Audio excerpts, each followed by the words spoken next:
साथियों, भारत में एक परंपरा जैसी रही है कि आधुनिक टेक्नोलॉजी पहले शहरों में पहुंचती है और फिर वो गांव तक जाती है।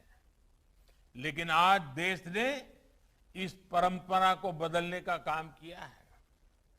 जब मैं गुजरात का मुख्यमंत्री था, तब वहां भी जमीन की जानकारी ऑनलाइन करने की शुरुआत की गई थी। सरकार तकनीक के जरिए गांव तक चलकर जाए, इसके लिए ई ग्राम सेवा शुरू की गई थी। लोगों की समस्याओं के समाधान के लिए गुजरात के स्वागत नाम से पहल भी की थी, जो आज भी एक उदाहरण है। उसी मंत्र पर चलते हुए आज देश ये सुनिश्चित कर रहा है कि स्वामित्व योजना और ड्रोन टेक्नोलॉजी की ताकत से पहले भारत के गांवों को समृद्ध किया जाए।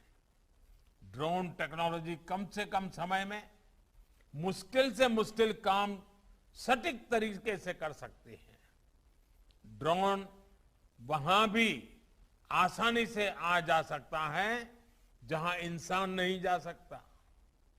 घर की मैपिंग के अलावा पूरे देश के जमीन से जुड़े रिकॉर्ड्स, सर्वे, डिमार्केशन जैसी प्रक्रियाओं को अधिक प्रभावी और पारदर्शी बनाने में ड्रोन बहुत काम आने वाला है।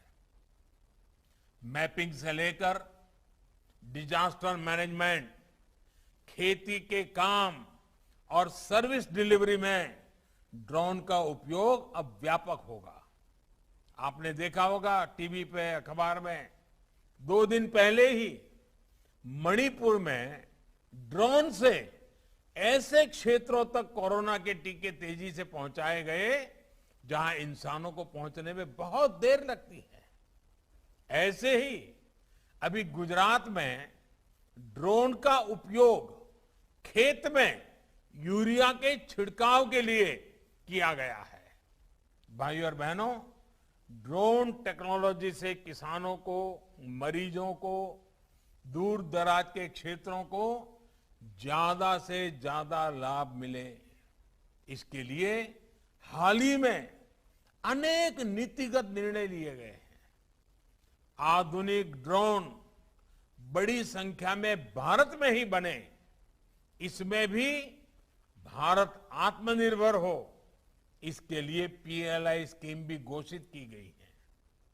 आज मैं इस अवसर देश के परिश्रमी वैज्ञानिकों, इंजीनियरों, सॉफ्टवेयर डेवलपर्स और स्टार्टअप से जुड़े युवाओं को कहूंगा कि भारत में कम कीमत वाले अच्छी क्वालिटी के ड्रोन्स के निर्माण के लिए आगे आए। ये ड्रोन्स भारत के भाग्य को आसमान की नई ऊंचाई पर ले जाने का सामर्थ्य रखते हैं। सरकार ने भी तय किया है कि भारतीय कंपनियों से ड्रोन और इससे जुड़ी सेवाएं खरीदी जाएगी। इससे बड़ी संख्या में देश विदेश की कंपनियों को भारत में ड्रोन निर्माण को प्रोत्साहन मिलेगा, जिससे नए रोजगार भी बनेंगे।